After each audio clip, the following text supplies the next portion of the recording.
The Supreme Court hearing arguments today on President Trump's order to end birthright citizenship. It is the concept that anyone born here is a citizen. It all stems from a 1898 Supreme Court decision and a boy from San Francisco's Chinatown. CBS News Bay Area's Kevin Coe talked to his great-grandson, who is unexpectedly carrying on his family's legacy. Norman Wong had to wait until the 80s before he learned his family history was intertwined with American history. My place in the world has changed because I have a famous great-great-grandfather, and he really did make a difference by willing to fight the system. Norman Wong is the great-grandson of Wong Kim Ark, born in 1873 in San Francisco. He was denied re-entry after a visit to China, sued the U.S., arguing the 14th Amendment guaranteed his citizenship, and won.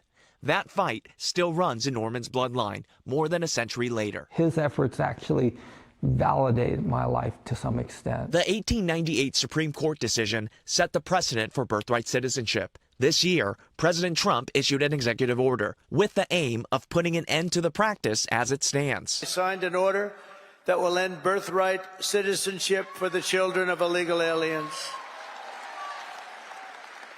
Because it wasn't meant for these children. The Trump administration argues the 14th Amendment has been interpreted incorrectly and far too broadly.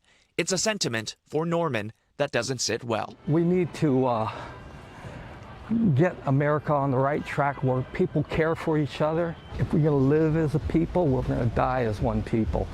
And it's up to us. Civil rights attorney Annie Lee is the managing director of policy at the CAA in Chinatown. Birthright citizenship is something we take for granted. It's been the law of the land for over 100 years, and everyone thought it was settled because it's very clear in the 14th Amendment. She says the executive order has no legal basis, but believes some damage has already been done. Even if it loses in the courts, what you have done is you have instilled fear in the community. You have signaled to, H-1B visa holders that you're not actually welcome here, even though you can work here right now. You shouldn't see a future for yourself here. Recently, San Francisco officials held a ceremony outside the apartment where Wong Kim Ark lived in Chinatown to commemorate his landmark Supreme Court case 127 years ago. Now, his 74-year-old great-grandson is unexpectedly picking up where he left off. I feel, I don't know, maybe his energy runs through me too, but I also feel the energy of all these people that support me to bring out what I say for the sake of this country and my posterity. Let's get it right. Kevin Coe, CBS News Bay Area.